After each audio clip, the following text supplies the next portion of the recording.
Hey, everybody, welcome to this episode of the Disc Golf Answerman. We've got a lot to talk about. We're going to talk about some match play. We're going to talk about bag of tricks, hops and Hyzers, Winter Marksman League, and your disc golf questions.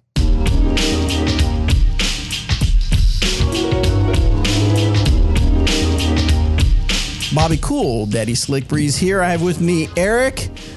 How about them Jayhawks? Yeah, boy. Last night. That was so good. McCabe, that was So a good good. game, huh? I didn't watch. I saw everybody posting stuff. Oh, so good. And then I saw some highlight clips like on Snapchat and stuff like So that. And it good. looked really like a, what was it? It was, they were down how many points? They were down 16 with at some point in the second half, they were down by 16 and came back and ended up winning by, I think, like 5 or something like that. So, That's incredible. Yeah. And then I have Robert. Walter likes to play in the snow. McCall. That's right.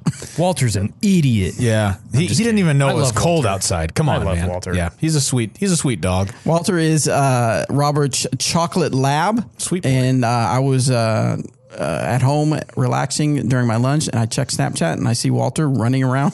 Yeah, running around in the snow. just like it's a regular day outside. Yeah. And Hey, look at it me. is 7 degrees, and there's plenty of snow on the ground. He's just, this is great. Was it like the first introduction to snow?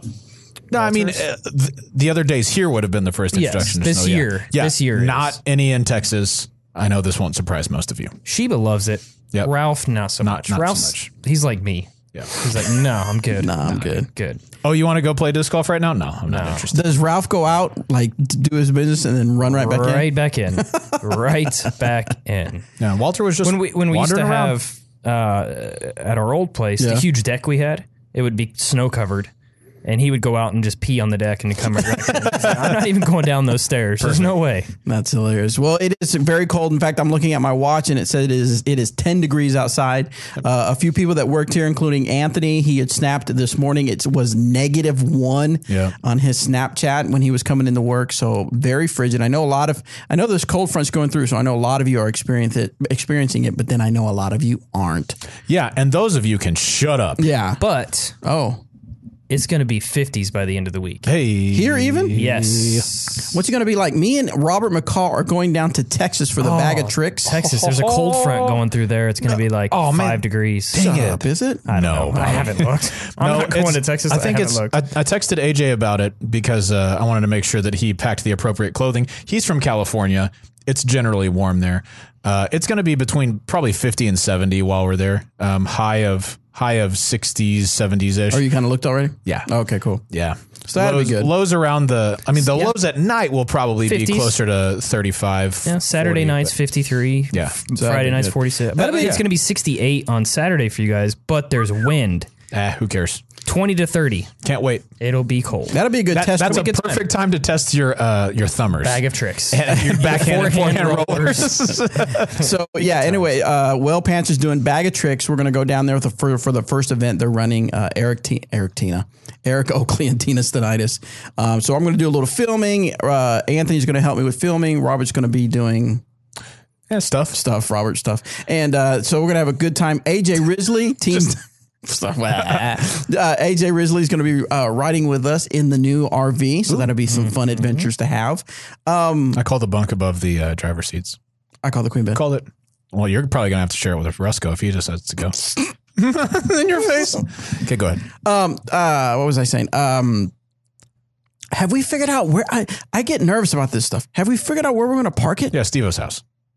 Oh, that's not a big deal. One of us has it figured out. Okay, Thank you. And his name is me. Yes, his name is you. Thank you so much. Plenty of places you could park that thing. Yeah. So while we're playing in Texas, Eric's going to be here in Emporia playing another of the hops and Hyzer. I thought that last weekend was the last one. You are so wrong. Is there a lot left? There's a ton left. Oh, okay. So hops and Hyzers. But what's interesting about this hops and Hyzers is he's playing the Jones Gold. Now, if you're familiar with Emporia, we have Jones Park and we have a Jones East and a Jones West, 2 different courses. You can check them out on YouTube.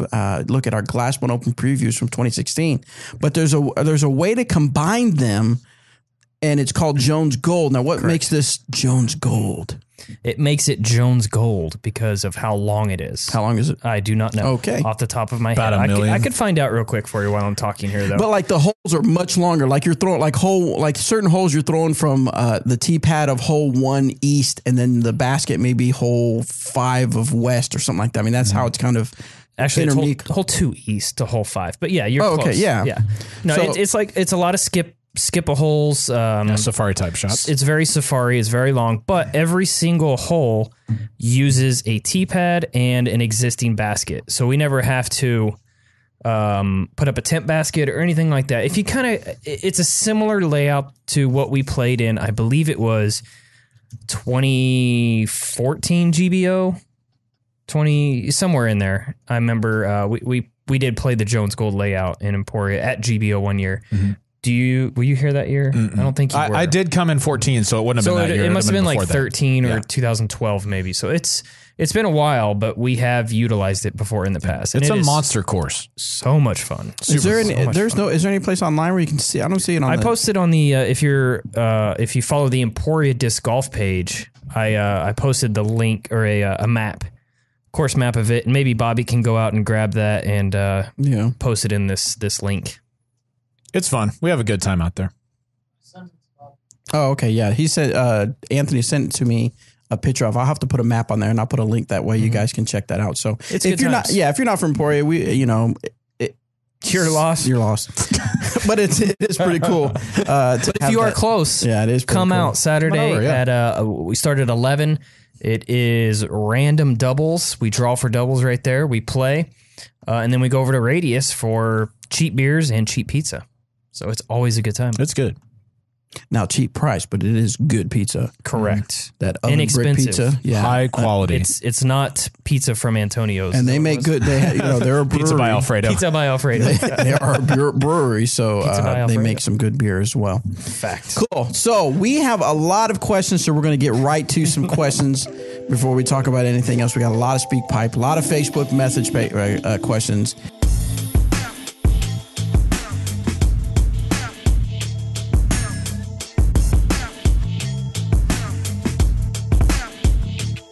You guys have to understand that we may not get to every question, but we're going to try to get as many as we can.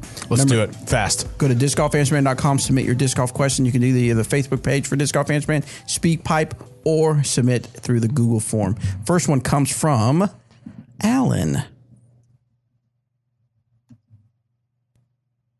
How's it going, DGAM fam? Hope you're all having a fantastic day. And thanks to EMAC, because I found one of your EMAC truths stashed in the course here in Southern California a few weeks ago, and it was awesome to run into you.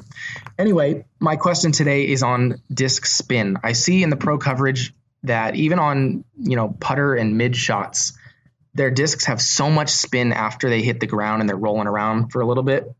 Why did their shots do this? Because I haven't really seen that in my own shots, the kind of reaction once it hits the ground, it's still spinning a ton. How does this really affect the flight when the discs have this much spin? And is this something that I should work on in my own shots? I don't think for me that power is really the issue. I just, I'm curious as to how they get so much spin and if I should have that spin in my own shots. Anyway, thanks for taking my question and hope you all have a fantastic rest of the podcast. It's actually quite essential to the flight of the disc, isn't it? Mm-hmm. It is. Yeah. It also creates more lift and distance, but honestly, it's hard to tell if you do or do not have spin on your disc. I was going to say it might be landing far enough away from you that it's really hard for you to tell. On video, you can definitely tell. I know on mine, I have a lot of shots that'll come in because I've seen a lot of them on video of my shots when they hit, and they'll just continue to spin for quite some time. You can't tell that from the tee pad though. Yep. So, I mean, I would say if you think power isn't the issue, but spin is the issue, that's kind of a tough one, because what you might be tempted to do is try and really curl your wrist and make that a part of the shot. And you do not need to do that. Make sure that your forearm is even with the back of your hand when you're holding onto the disc, and that when you pull across your chest, the only thing that breaks your wrist is when your arm is forced to do that because of how far forward the disc is. You might mess around with doing that kind of towel warm up, where you bring a towel through quickly and pop it across. Maybe that'll help you with a little bit of acceleration, but I don't think it's necessarily power. I would say what you need to work on is acceleration. Yeah, I also think a lot of that spin comes more from straight flying discs as opposed to something super overstable or understable finish. It's typically those shots that you see coming in straight and landing kind of flat. Yep. Excellent. Next one comes from... Or on ice. Spins a lot. It does. Awesome. All day. Dustin. What's up, Disc Golf Answer Men?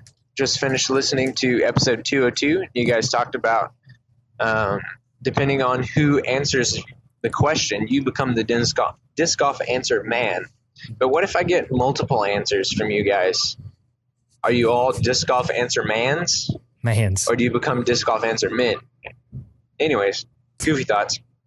My real question is I was really about hoping that was throwing the actual putters. question. So I putt with prime judges, and I love them. I love the way they feel in my hand. I love the bead, the low profile. Got a friend who putts with AVRs and daggers, and a lot of putters are just too deep dish, and I don't like them. But I love the judge. I love to throw it. I love to putt with it. After I'm done cycling them out, not quite like EMAC, not so quickly, but they become, straight to understable throwing putters.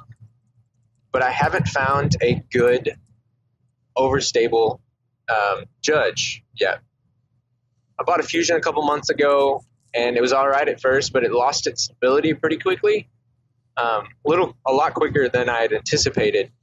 And just curious, what is the most stable plastic for the judge to throw?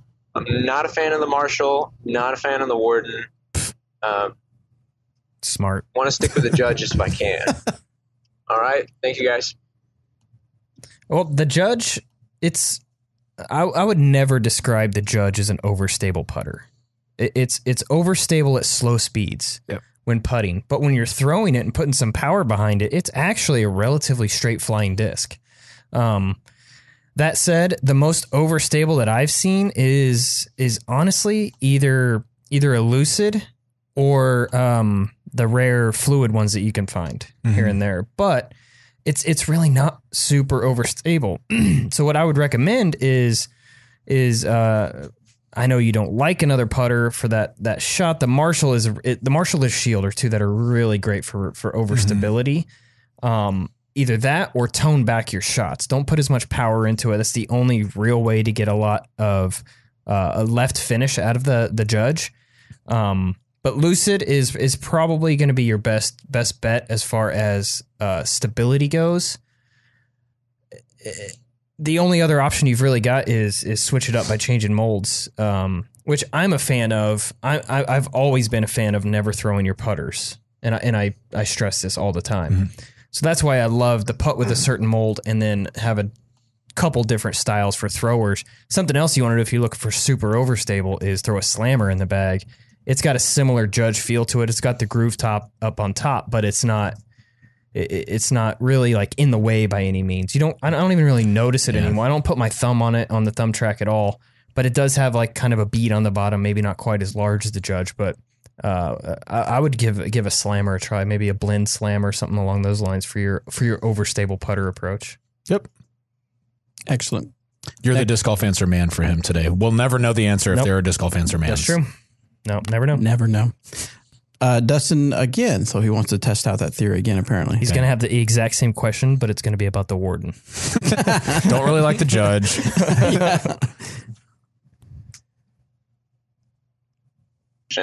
But I thought I would ask this too. I put it in, I'm not sure it actually went through. And if it did go through as a text, I guess you can delete this one or delete the other one. Anyways, but a couple years ago, there was a small limited release of Moonshine judges, and they came out in Lucid like air type plastic. And I just heard EMAC say that he sold some, I guess, was it on this episode? I don't remember when it was, but EMAC sold some for like $500 or something ridiculous like that. And I don't have that type of income. And I really want one. I think that'd be great. I think they would fit that overstable slot in my bag for a putter. But I'm not paying $500 for one. So when are they coming back? Do you guys have any idea? Is there any, is it like hard to mold judges in that plastic? I know they've had, we have the deputies right now. You can find the Wardens in that Moonshine plastic. But as far as like the Marshalls and the judges, there's no Moonshine plastic for those. Do you guys have any information on that? When or why not? All right, thanks, guys. Well, I will say the judges that you're referring to while they were a moonshine, they didn't really glow much at all. They had a glow to them, but it really didn't have much glow at all, and they were air plastic. I don't know how stable they were because they're worth way too much to throw. That's true. And honestly, cool little story about them is Rusco went over to visit Latitude and saw them basically in a garbage, like in line to go into the grinder to make biofusion out of them. And he's like, no. Give me those. No, I'll take them. Put them in a box, send them my way. We'll stamp them, we'll sell them. And they ended up being one of the most valuable discs in our lineup, I would say. They are hard to come by. The only way you can really get them now is post on one of the Trilogy in Search of pages, and maybe you can find one that way. I'm not sure why we haven't done another run of Moonshine judges. I know we did do the Warden. The Deputy has one. I don't believe Marshall has one yet, but I do know that there are some Prime Moonshines coming at some point. Yes, there are. I don't know if that's a spoiler alert, but yeah, we don't know exactly in what avenue yet. Like when and where and how. Yes, but that is on the horizon. It's on the horizon. That's about all we can really say. I mean, the about horizon could be a couple years from here. It could. But it's still there. It could. Yeah, as far as like a lucid Moonshine version of a judge, we haven't really talked about that a whole lot. I'm not convinced that would be the most overstable judge necessarily. It might be, but sometimes those will start off very overstable and then beat in kind of quickly. Just kind of depends on the mold and the run of lucid and Moonshine that it's run with. So true. Just like we said earlier, if you're looking for that overstable putter, I would look at a Shield. Is I think a really good fit. You said you don't like the Marshall. That's fine. The Shield does kind of feel like the Marshall, but I think you'll really like the stability if you really want to lean into it. Or Slammer. Yeah, either one. Yeah. All right, next one comes from Chris, and this is actually from the Facebook Messenger. He says, "Hey guys, you're doing a great job on the podcast. Love watching it on YouTube. I'm trying to set up a bag with about 20 discs. I'm thinking of like maybe 5 from each type of distance driver, fairway, mids, and then putters, and also trying to cover the stability, also understable, stable, and overstable. Would like to know your recommendations. I'm a beginner, only been playing for a little over a year, max distance around 2 to 225. Also consider headwinds and tailwinds. Thank you guys. Keep it real as always." So he wants 20 discs. 20 discs. Give us a rundown. If you had someone that was just kind of starting out, playing a little bit, what are the 20 discs you would give them? Ready, set. Well, I have a 20 EMAC Truths. Go. You're welcome. If I was getting someone started and they'd been playing for about a year, I would not give them 20 discs. Oh, I would not either. Oh, yeah. I would maybe give them why that like got me. I don't know, 6 or 8 20, maybe. Now 20 discs. If you can grab 20 discs and go out to a field and narrow that down heck to like yeah. 5 to 10, Perfect. Sure, perfect. But oftentimes when newer players are just getting into the game, they see all these new discs and they see the super fast stuff and this is what the pros throw, and so then they just do that. And I don't think that's the best way to do it. What you want to cover is, for me, you want something really neutral flying, and then you want something that finishes to the right for you, so something pretty understable. If your max distance is about 225, then I would recommend for putters, you probably want to look at a Deputy for your straighter to understable putter, and then either a Judge or a Warden, whichever one you comes down to feel. Yeah, prefer, whether you like a bead or not. That could be your straight to overstable putter because they have pretty similar stability. The Judge dives a little bit more at the end, but not a ton. Yep.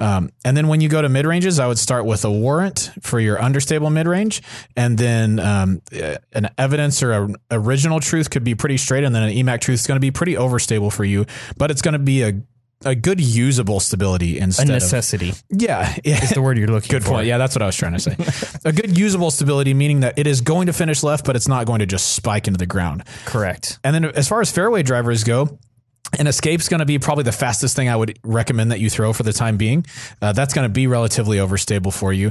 And then I would try maybe a Breakout or a Thief, or I don't know, something kind of along those lines, and probably a Witness for your understable one. learn to throw those. Don't worry about going and buying 20 discs, 5 of each type. Start with something that's more suitable to your arm speed. Like you said, if you're throwing 225, that's about as fast of discs as you want to throw for the time being. And develop your form so that you start getting those up to speed and they're going straight. And they're going like, when you go watch a video and you see Eric throw an escape. Well, he's going to start it on Hyzer and get up to flat and then ride to the right. That's the sort of flight you want to get before you really want to jump into distance drivers. But if it's something that you must have, like almost, or if you play around a lot of wind, I also do recommend a trespass. Yep. Grabbing a trespass, putting that in the bag. It's kind of the introduction to the high speed distance drivers. I think it's perfect for that. Like the trespass, escape, EMAC Truth, Judge or Warden, those discs you can go out and play and have a great time with. I agree. So real quick to break down, what are the discs? So starting from putters. Yep. Putters, I would say Deputy and either Judge or Warden. Take your pick. Mid ranges, I would say Warrant. For me, Truth, EMAC Truth, and then fairway drivers, I would say Witness to the right, Escape to the left, and either a Breakout or a Thief or something for a pretty straight. Thieves might be a little bit overstable at the arm speed that you're working with right now. And nothing on the high speed driver. I wouldn't do that. Way up to it. If you are playing in wind, trespass like or a Eric said. I would say a renegade. trespass. Renegade might be a good tweener tweener between like an escape and a trespass. But it never hurts to have something overstable in the bag if you're playing in the wind. 100%. So something I'm really excited about. Well, we've already told you that if you enjoy the music that we put on the Dynamic Disc YouTube channel, on our vlogs, and the music we sometimes put here on the podcast, we made the Jam The Jammy Jams? Jammy Jams playlist on Jammy Spotify.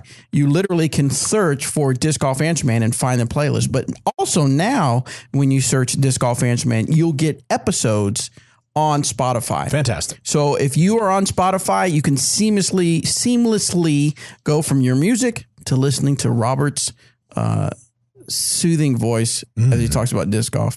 Let's talk about disc golf. And if you're new to us and you want to be able to catch up with old episodes, I believe every episode is on there, available on Spotify. So go check us out on Spotify. Make sure you follow so you know when we put new episodes out.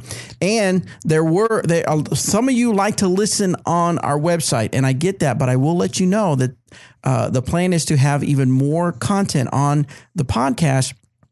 And I may not always put that content on the website.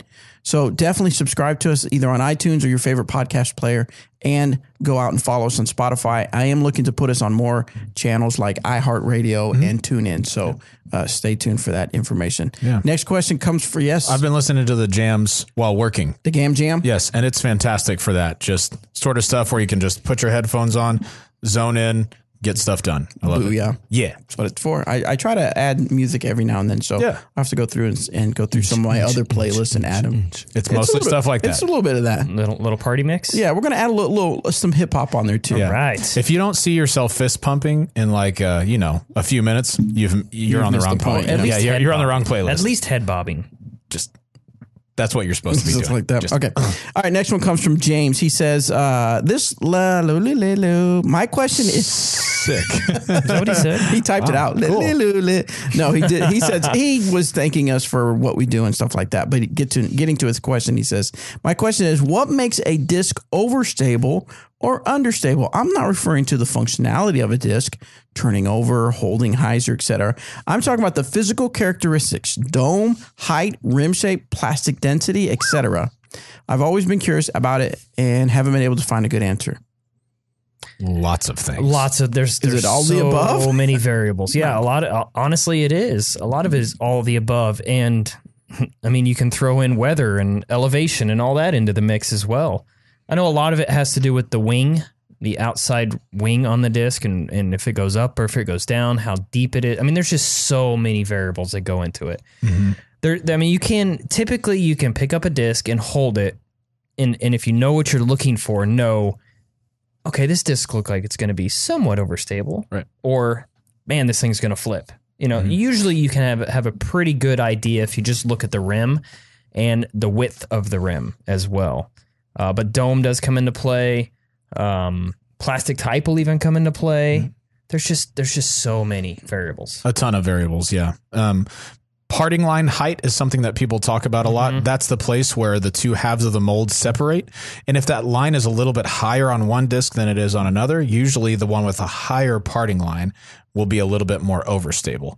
But that's getting super into it. That's deep. That's deep, Robert. Yeah. Thank you. I appreciate that. Yeah. I mean, the rim width as far as how wide the actual rim is and then how tall the edge of it is makes a big difference. I see a lot of overstable discs have a taller edge of the rim, like the Triple X has a really, really tall rim. Same with the Verdict, things like that. So a whole lot of factors go into that. Way too many for us to list on a podcast. Fact. All right. Next question comes from, we're going to go back to Speak Pipe. We're going to hear from Joey. What's up, Disc Golf Answer Man crew? This is Joey up in Ohio. Pretty excited. I'm running a league tonight for the Marksman's League. Nice. I have one goal. That's beat Robert McCall's scores. Robert, I got your scores. I'm coming after you. Extremely possible. So easy. Anyways, I got a question. It's winter. My throw is really rusty. I can hardly get out and do any field work. When I do go play, my throw is just so off. It's so rusty. So yesterday I decided to video my form. And my question is about that is how often should you video your form while doing field work? And what angles? Because I found out halfway through it, I was just a wash and I wasn't doing anything right. So if you guys could help me out, I'd appreciate it. All right. Thanks. That's one of the we did a video about that. Oh yeah. There's an old YouTube video. I'll try to find it was on Dynamic Disc TV. Yeah. So let me see. It's the DD. How to video yourself link. I'll try to put that in the description. But what I was going to say is one of the cool things about this Marksman League this year is that you can see, you use the UDisc app and you can see other people's scores. And now people can look at Robert's score, even EMAC's score, and say, I'm going to see if I can try to beat that person's score. Do it locally or you can do it globally. You can see the entire league of who's playing in all the Marksman League. Yeah, my scores are very beatable, by the way. That is like, especially when you do the 5 to 5 in that's one right. time. I tried a whole lot to make all 5, even on the short basket, and the best I got was 4. And I missed probably 6 times of throwing all 5, just all of them. I know. Yeah. So needless to say, I didn't. When I walked up, he had done it 4 times. Yeah, and I was completely at 0. missed. I walked up, and on my second time, I hit 3. No, 2. 2. It's still, I mean. Because you're better. Regardless of the actual numbers, my feelings were hurt. So. Anyway, so back to his question. How often would you say should you record your form? If you're doing field work and you have the capabilities, every single time. As often as possible. Every single time. It helps to look, your view you want to do from the side and the side from which you'll be throwing. So you want your chest facing the camera. Which is in the video that we did. It kind of breaks that down how to do it. Yeah. And everything. Yes. You want your chest facing the camera so that you can see your reach back. You can see your footwork. You can see what the disc looks like upon release. Those things are really, really important. And then from above. From above would be great. Awesome. If you can do it. Get a drone. Yes. Or a tree, whichever. But I will say, as often as you can do it is good because you can see kind of maybe something that you're working on for that session of field work. You can look back and see, I improved upon that over my initial throw to this week. Yeah. And then long term, you can look back over and see all the changes that you made along the way. I say as often as you can. If you have the opportunity, every single time makes the most sense. Yep. Good luck on the Winter Marksman. As I said, I do not putt very well at the Winter Marksman League. I hope you crush my scores, but please don't because I'll be sad. All right, let's jump over to the Google form. This one's from Joshua. And this is actually a question we've actually gone over, so we'll go over it real quick. What are your thoughts on a team tournament, DD versus Legacy, Innova versus Discmania, etc.? I think a small bracket type tournament would be really cool with the top two teams in the finals. Of course, I'd be supporting Team Dynamic Discs. All of my favorite pros throw Dynamic, and that's what makes up vast majority of my bag. Keep it up, guys. Sweet. Joshua, I mean, I think I don't know if you knew, but we did 3 episodes of Dynamic Duel. We actually had team members within Dynamic do it, but one particular Dynamic Duel, at the time we had Team Parked versus Team Dynamic Discs. And that was Kale LaVisca and Josh Anthon were on Parked, And then Nico Lacastro and Paul Ulibarri were for Team DD. Yeah, Team DD. So the thing really, just quick answer is just time. It's hard to get all those people together at the same time. Joe Mez actually is doing a really good job the basket dash. Yeah, he's doing a real good job of putting teams from different manufacturers together, not necessarily a regular disc golf tournament, but on some fun stuff. So, and I know Joe Mez has plans to do more stuff like that. So it's really hard to find time to do that type of stuff and have everybody collaborate in one area, to be able to do something like that. I love it. I think it's a great idea. It would be a lot of fun to do. Mm-hmm. It's just, it can be difficult. Yep. Yeah. So, all right, this one's from Jury. Hopefully I said it right. Jury duty? A jury. No jury duty. This is Juri. Probably Yuri. Yuri. That's what I'm thinking, Yuri. He says, this is a tough question. I can't wait. I'm disappointed in the decision to have MPO play only the country club courses at this year's Class 1 Open. I can't help but feel sad. You agree to, so. I also agreed, so face. I can't help but feel sad that I'm going to watch the players throw largely the same lines and the same discs for 3 rounds at the same location, especially since the GBO historically provided more variety. This becomes more pronounced on video. I understand that it's easier for a player to play a single course, and yet, as a spectator, I wish it otherwise. Your thoughts? My thoughts. Here are my thoughts. You're wrong. That's my thoughts. No, I'm kidding. I'm joking, obviously. The decision was made because, one, we want to cater to the touring pros as well as cater to the amateurs that are coming to town. We want the amateurs to come to town and be able to play multiple courses, as many as possible. The pros... The top pros don't want to come to town and play 3 different courses. They don't want to have to come to town and practice 3 different courses. They want to come to town and have a more professional feel to it and only have to worry about one course. To me, this shows the true champion. Yeah, to be super practiced at that one course. There's a good mix of holes out there. It doesn't favor one person individually. That's a lot of the reason why we went to one course. And you mentioned galleries. Well, the country club is actually the best and only course in town that favors galleries. Mm-hmm. When you think about courses like Jones East, there's just so many years have we played Jones East, and you got to wait for the car to be coming down the road. You got to wait for the gallery to be coming down the road. When you're crossing hole 7, you got to wait for the players that are playing hole 12. It's just so many variables that go into it. And the country club is our premier course in town. It's the true championship course in town. And it's the future. It's what pros want. If you look at the USDGC, the European Open, courses like that, it's just one course that they play. Mm-hmm. And I get it. I get it. Some people are going to love it. Too.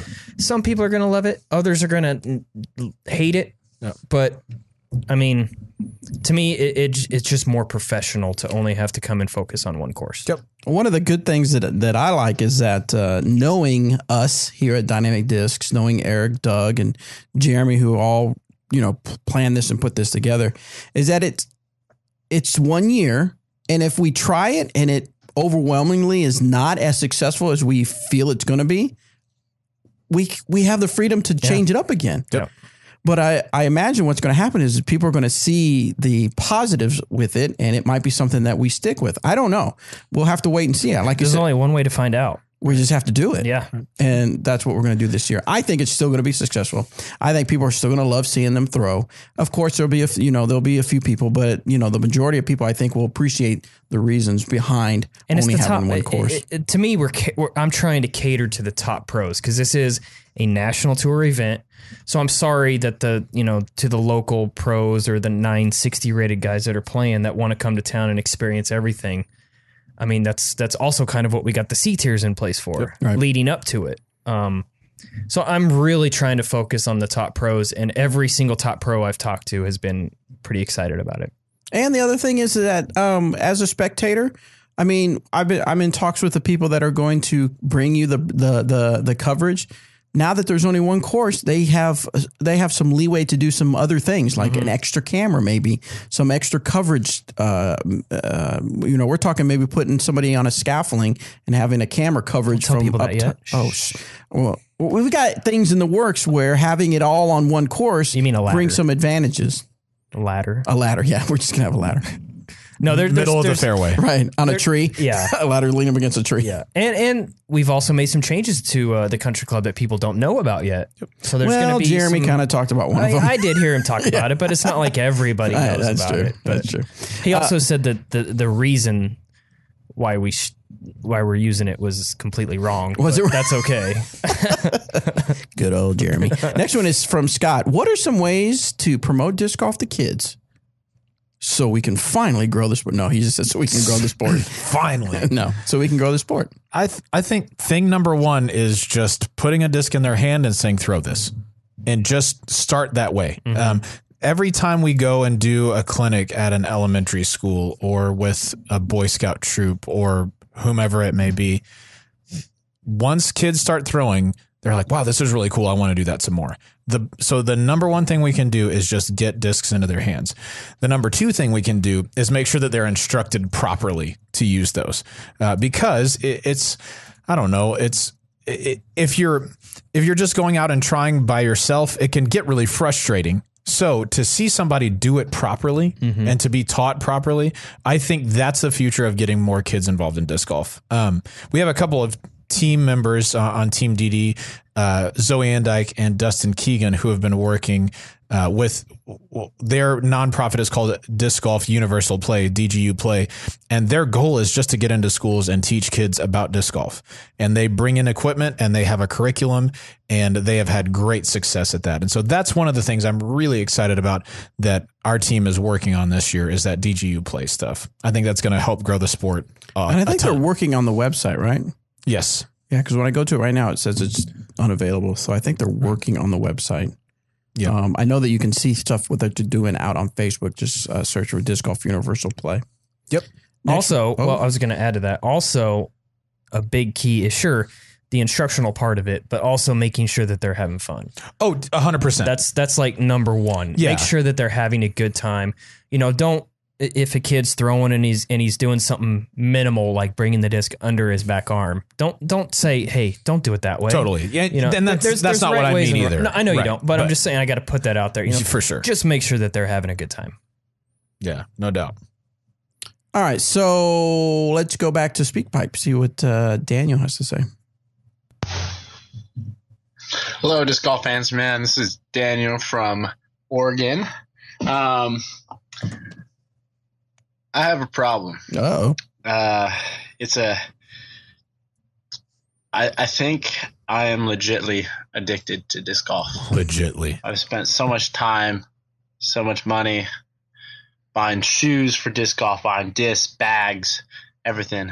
And you know what they say, the first step is to admit you have a problem. And so just wondering if you guys had any advice on getting a handle on this addiction. Just really love the sport. Just wondering if you guys had any ideas on how to get a hold of my addiction. I would suggest buying tons of dynamic discs gift certificates so that whenever you have this addictive feeling, you're ready to go. You can just buy it immediately. Just buy stuff immediately. Just enable your addiction. Right. A lot. Whatever works. Whatever works. I mean, I don't know what to tell you, Daniel.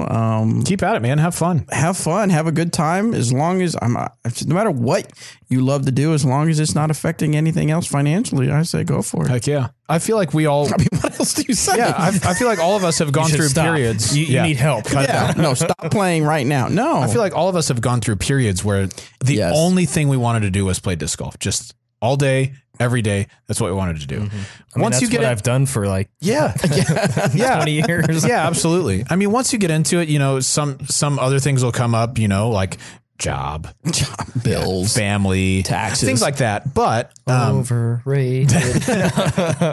But for the time being, just enjoy. Go out and play as much as you can. Improve as quickly as you can. Yes. Oh, Daniel sent in another question, so maybe he's over it. Maybe he's over it already. I'm done, guys. Hello, disc golf fans, man. This is Daniel again. Hey, this one's a little more serious of a question. I really love the sport and really want to help grow the sport here in my local community, and just would like some advice on how to go about doing something like that. What are some things that I need to do to help grow? A couple ideas I had in mind: going to local high school, maybe starting a club. I'm a part of my local community group here, but just want to get more involved and just really spread the sport that I love. So thank you. If you have any advice, it'd be great. Thanks. Sweet. Yeah, I would say going into a school and receiving the proper clearance to do so first. But Yeah. Just start walking. hey, kids, let's play some Frisbees. No, going into a school and helping to set up a disc golf club, I think is awesome. Just even offering to teach a clinic, I think would be really cool. I also like setting up small fundraiser events in your area. So that's low commitment. You can invite a lot of different people out there. Maybe if you bring a friend to play this round with you, then your entry fee is free.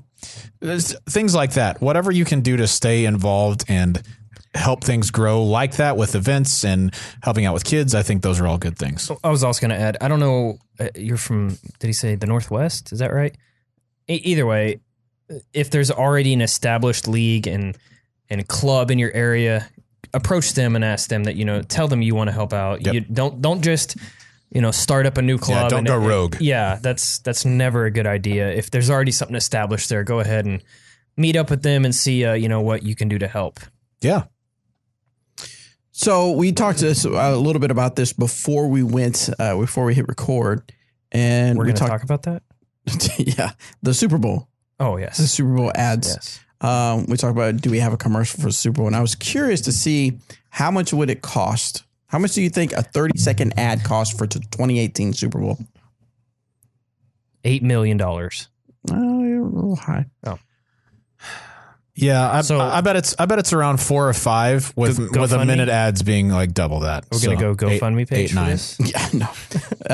According to sportingnews.com, $5 million for a 30-second commercial. I wasn't that high. Unreal. Yeah. I used to, so back in the day, probably about 2-3 years ago, I posted something on Facebook, and I'll post something again. Wait. What? Back in the day, like 3 years ago. It was like a long time ago. Way before like TVs and stuff like that. Years ago. Before Bitcoin was a big deal. I posted on Facebook saying that I didn't think we should have Super Bowl commercials for disc golf, but I've actually changed my mind. I remember you posting that we shouldn't have it. Yeah, I was thinking that we don't need to spend that much money. We don't know the exposure. But ever since my whole thing of getting people's attention, I've slowly shifted my thinking that Super Bowl commercials are where people's attention are at. In fact, for every guy that's rooting on whatever team, there's somebody else watching it for the commercials. True. Because everybody loved the Like commercial. you. Yeah, because a lot of times, last 3 years, a long time ago, last 3 years, I've got on Facebook and we actually have discussions about the Super Bowl ads. You did that last year. Yeah, I did it while we were back in the day. Yeah, back in the day. Well, I had my laptop in my hand, my laptop in my hand, It's very small. and while everybody else was watching at Brickyard 20. So anyway, I'm not saying that DD is going to spend $5 million. Well, Why not? we're about $4,998,000 short. By the way, that's $166,666 a second. Wow. So, I mean, we could just flash a logo and have all of us being like, "Hey, $166,000." Hey. So anyway, I think if you follow me on Facebook, I think I'm going to bring this topic up again because when is Super Bowl? February 6th? Somewhere around there, yeah. Yeah, it's coming up. So I like talking about that stuff. So be looking for that type stuff out on my Facebook page. All right. How much do you think it costs to go to the Super Bowl? $5 million. It costs right? ranges from $950 to Yeah. $5,000 for a seat. $3,500. That's a lot. That's a lot of money. Yeah. That is a lot of money. All right, let's go back to Facebook to get some questions. Wrong place again. So we will go back to the Google Forms. How long did it take? This is from Vash. How long did it take you guys to settle on your current putting putter? After putting with the Caltrop for a year, I decided to step down in stability and revisit my Pures. It's been great having a more straighter putt with the Pure instead of having to compensate for the Caltrop hyzering in, especially at further distances. Also, on a side note, Eric, I've also stepped down from the Ballista to my Trespass, and it has been my go-to ever since. Nice. Can we please get some more hybrids? Ooh. Oh, well. Well, then. So how long did it take you to settle on a putter, Eric? I'll let you know when I settle. Right. I was going to say, whenever you find your putter, I'll let you know. I'll keep you posted. Still running the tab. So what is going on when you're trying to figure out what putter is right for you? I mean, just... the space between your ears. Yeah. Honestly. Yeah. Because, I mean, you can make any putter work. Space between... Oh, sorry. Yeah. You can make any putter work. Or most people couldn't make any putter work. It's just... It's mental. It really is. It's just... and I say this all the time. It's just finding that putter and sticking with it. It can be hard to do. One time, 1 week, this putter feels great and it flies great and it works great. The next week it doesn't. So you just throw that all out the window. Yep. You can't really do that. You're going to have on, you're going to have off weeks. So it's a matter of just sticking with it. And I think for this year, there's a good chance that I'll be putting with a Mercy for the 2018 Been hitting some season. good ones with Mercies. Yeah. I mean, I won Marksman League. Half with judges, half with Mercy. Yeah. So it's hard to say. But barely won Marksman League, only by a lot. Only by yeah. I mean, I only went to 5 of them. Many points. But no, I mean, it's mental. It really is. Yep. How long did it take until I settled on the putter I'm putting with now? I started playing disc golf in 2008.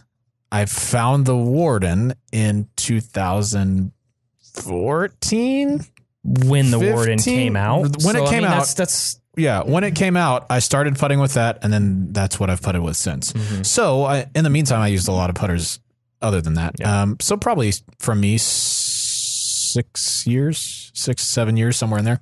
I haven't used a whole lot of putters in my career. I've used You were ADRs with, when I first started, forever. But then the Challenger was my putter for 10 years. Mm-hmm.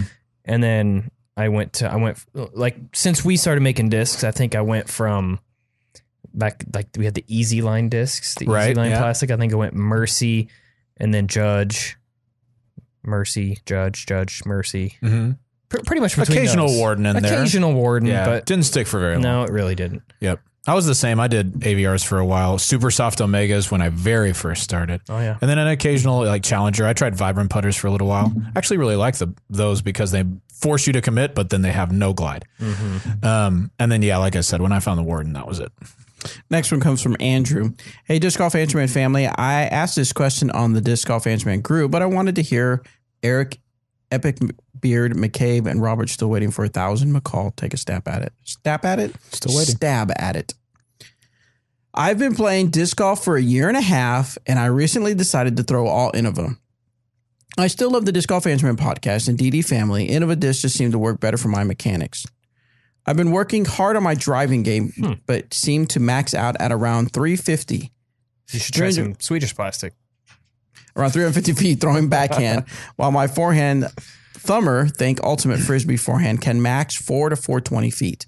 Could you all give me any tips for distance and distance control? I mainly bag G-Star strikes for control and Destroyers for open fairways. Thanks a lot. Whoa. This is the same thing that we run into a lot when people ask for more distance, is that without watching you throw, we can't say, here is a specific tip. Yeah. This is what you're doing for you wrong to throw things further. We're happy for you to go on to the Disc Golf Answerman Facebook page. Which he did. And sorry. Which he already did. Post the video though? I don't think he posted. That's what I was going to say. Seeing this post come across. Yes. Okay. But go on and post a video. Yeah. We can help you a tip or two. But it's just really hard to tell without watching you throw. Yeah. But I will also say, if you're throwing, what do you say, a forehand? Forehand thumber. He says, but what's a forehand thumber? I know he said think ultimate Frisbee but forehand. That's like there's no way you're throwing that 400. Surely not. That'd be awesome. Plus feet. I want to see it. I want to see it. Heck yeah. Maybe just then the one tip we could say is just be smooth. That's what we try and tell as many people as possible. If you are being smooth with things, the discs are going to fly the way that they're supposed to. Yes. And I will also say, don't not throw a certain plastic because you think it's not going to get you the distance. Sure. I mean, because you had even said, I don't know the exact quote, but you said, I throw Innova because it works best for my current mechanics. Well, to me, that's, I mean, I don't want to insult anybody, but you can throw what you want to throw. That doesn't make sense to me. Right. At the end of the day, discs are discs. Frisbees are frisbees. At the end of the day, discs are discs. Now, if it's like you said, for putters, if it's a mental thing where this is what makes you feel confident, do that. Absolutely. Great. But don't rule everything out because, you want to be brand loyal. If you want to be brand loyal, power to you. I'm all for that. Do your thing. Do it. Support Innova as far as you want. I'm perfectly fine with that. I'm just saying if you never know what you're missing out on. And I say that to everybody, not just people that are just Innova throwers, discraft throwers, but I say that to trilogy throwers. If there's a disc out there you want to try, do it. Do it. All right, next question comes from... As long as you have an EMAC Truth in the back. Justin.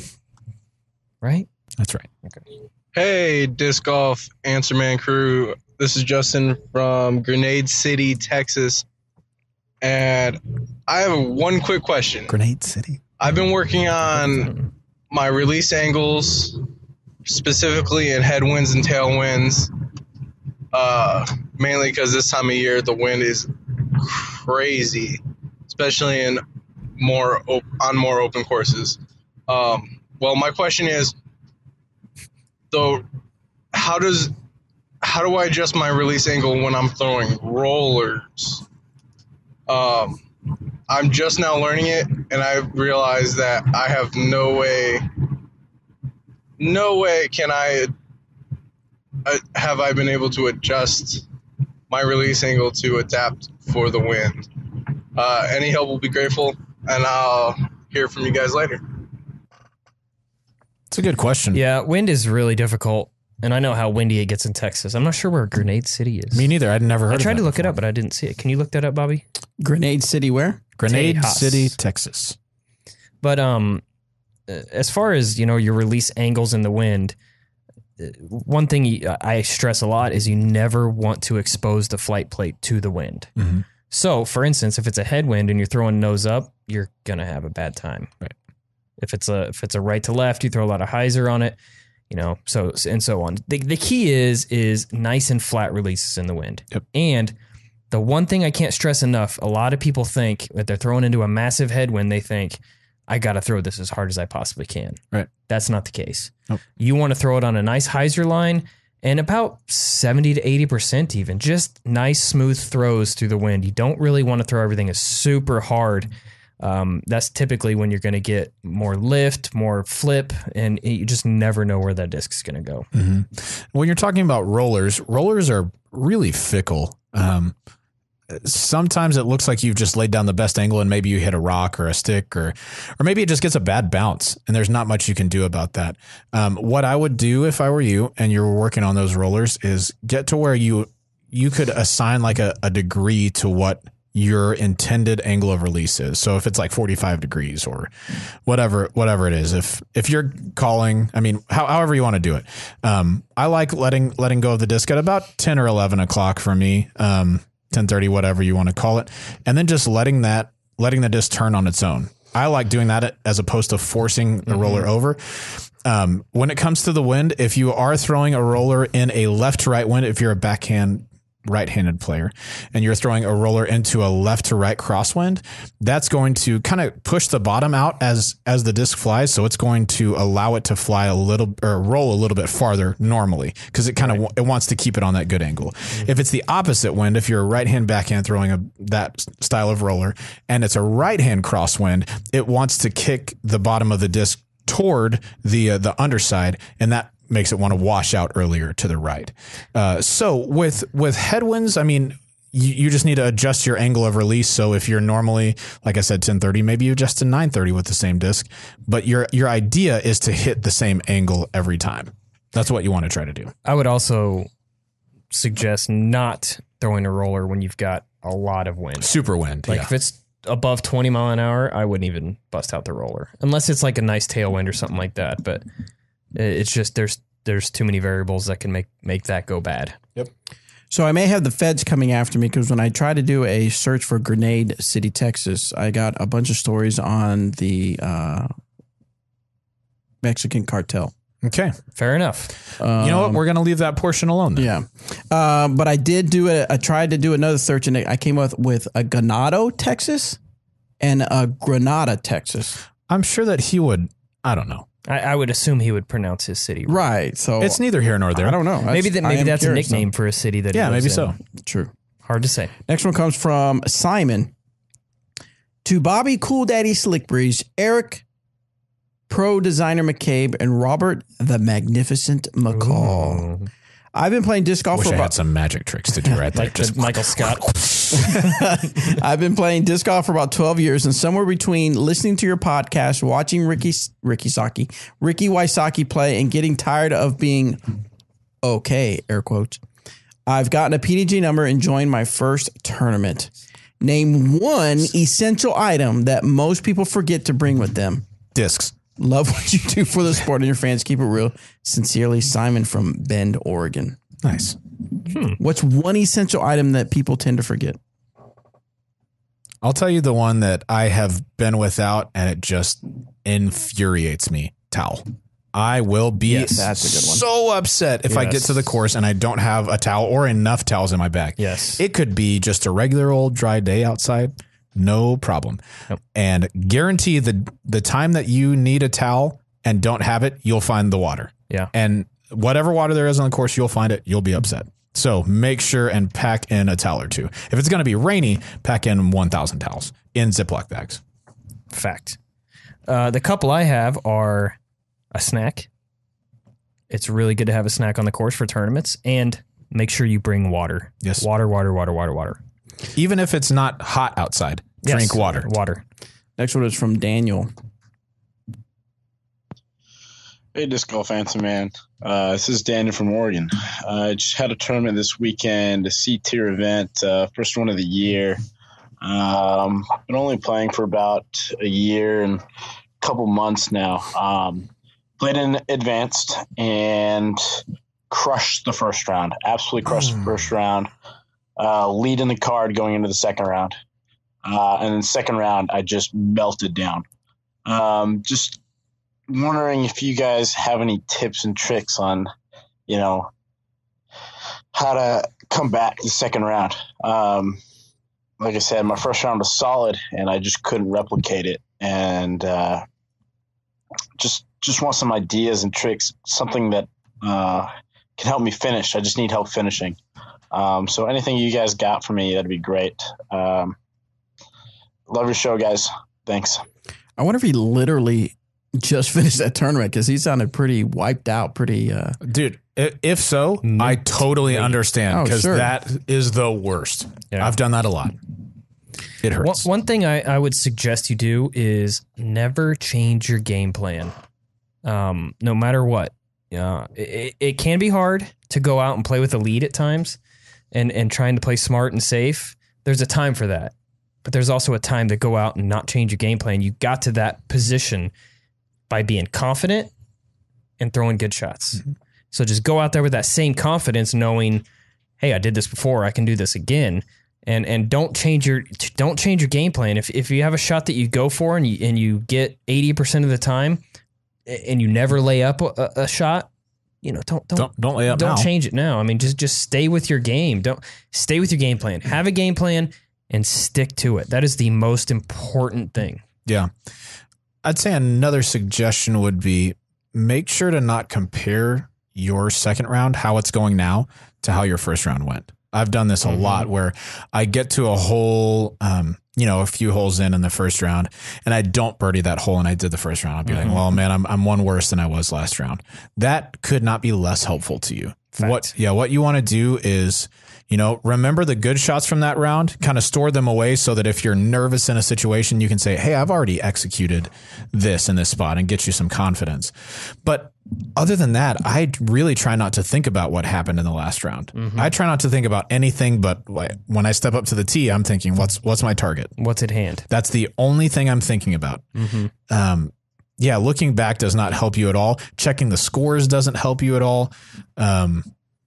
Yeah, just focus on what's forward. And honestly, physical fitness can help you as well. So I've seen a lot of players who wear out halfway through the second round and like just their legs are tired and so they don't quite follow through on putts or they don't quite hit their drives the way that they want to. So making sure that portion is good, that helps a lot. And it's not even like, it's not always it's not like you're super exhausted.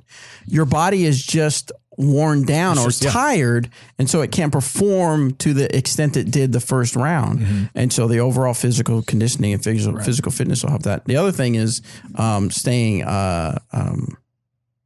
hydrated and eating. Yeah, I tend to do that. I forget to bring snacks or something to munch on. I just told you to. I know you did, didn't you? I don't know why I forgot already. What the heck, man? And you end up thinking, oh, well, I'm fine. Or you eat some junk at lunch and then, you don't have the nutrition you need for the second round. Yep. Yeah, that's good. Something I wanted to celebrate is, we've talked about it on the past episode, but the disc golf match play, the United States Amateur Match Play Championship that we have going on. We just added some more events and there are 122 events happening. Let's go. Dang. That is so awesome. Hopefully your area is in it. So we have 38 different states and 122 events. You can go to the discgolfmatchplay.com and look under brackets, and you'll be able to see information out there as far as who's ready to go in the brackets and from what area. And if there's not one in your state, step up and run one. Yeah, that would be awesome. Because I know that we got a list the other day of states that don't have one, and as of that time, it was like Alabama, Georgia, several of the Northeast states, Rhode Island, Connecticut, places like that. Here's who's representing: Alabama, Arizona, nice, okay, Arkansas. There's only one in Arizona. California, North Carolina, Colorado, Florida, Georgia, Idaho. That's good. A lot of people in Idaho, way to represent. Illinois, Indiana, Iowa, Kansas, Kentucky, Louisiana. Kansas has one. Louisiana only has one. Maine, Maryland, Massachusetts, Michigan, Mississippi, Missouri, New Hampshire, New Jersey, North Carolina, Ohio, Oklahoma, Oregon, Pennsylvania, South Dakota, South Carolina, Tennessee, Texas, Vermont, Virginia, Washington, West Virginia, and Wisconsin. So if you didn't hear your state on there, get on it. Sign up. And the website is discgolfmatchplay.com. Go and check that out. It has all the details that you need. And if you are the tournament director, you receive some basically a gesture of goodwill on our part to say thank you for running this, because we want to have as many of these as we can. All right. Next question comes from Matt. This will be our last question. Hey guys, this is Matt from Georgia. Really appreciate all you're doing with the podcast. My question today is, how can playing at higher elevation affect your disc selection compared to playing closer to sea level? Thanks, and have a good one. Higher elevation means that your discs fly more overstable than you're used to. Way more overstable. Yes. So take for us, a nice neutral disc would be a Convict or an EMAC Truth or something like that. And most of the time at the level that we're at, pretty close to sea level, those are going to be pretty straight, have maybe a little left finish. At elevation, those would be finishing to the left pretty quickly. Not super quickly, but it's really elevation. And I've played a lot at elevation. And what one thing I notice is it is really hard to throw an anhyzer. Yes. It is hard to throw something that's going to hold that right line the entire flight. That is the most difficult thing to do at elevation. Yep. So if you are going to elevation, you need to make sure that you have more understable discs to take with you, because what normally for you is like I would take a Renegade if I went to elevation. Normally that's my roller disc. Up there it'd probably be, pretty straight, or maybe something that would hold that anhyzer but not quite roll over the entire way. Yeah. Excellent. All right, guys. Well, that's all the time we have for this episode. Thank you so much. Remember, if you're in the Texas area around Carrollton, Robert McCall, myself, AJ Risley, and Anthony will be out there for the Bag of Tricks event that Tina and Eric are putting on. If you're in the Emporia area, in the Kansas area, come on by and play some Hops and Hyzers, and have a good time with Eric and Derek and Rarick and Larrick and Merrick. All four of us will be there. Yes. And then afterwards, go enjoy some pizza and brew Brewski at Radius. What else is going on that we need to remind people? Follow us on Spotify. Yeah. Leave us some reviews on iTunes. 5 stars. Buy Mac Truth. Yes. Oh, we've had some really good interaction on the disc golf discussion that Anthony's been doing. Yes. And we even talked about something. He already has an idea for his next one. So make sure you follow on Facebook. Disc Golf Answer Man Facebook group. That's where he posts it out there, and you can have a discussion on that. This last week was about sandbaggers. Yes. And it's got, last I looked, there is 130 something comments. So there's a lot of people interacting. It's really cool. The next, and hopefully you guys are enjoying our surveys and polls episodes or segments.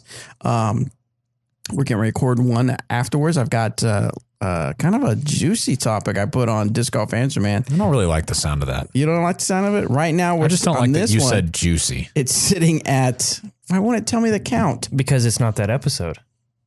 Huh? Because this is Disc Golf Answer Man. This is not Disc Golf Survey. I know, Man. but I wanted to say the count of the... Disc golf poll, man. It won't say the count of how many comments that are on sounds there. bad. That makes me Regardless. mad. Regardless, listen to surveys and polls where we're going to talk about 3 polls that I put out there, and we will discuss it. One of them being juicy. Juicy. And juicy. We'll juicy. let you decide which one. Yeah. Yes. Thanks. Bye.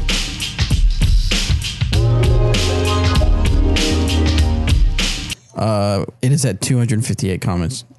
I just had to know. All right. Thanks. Bye.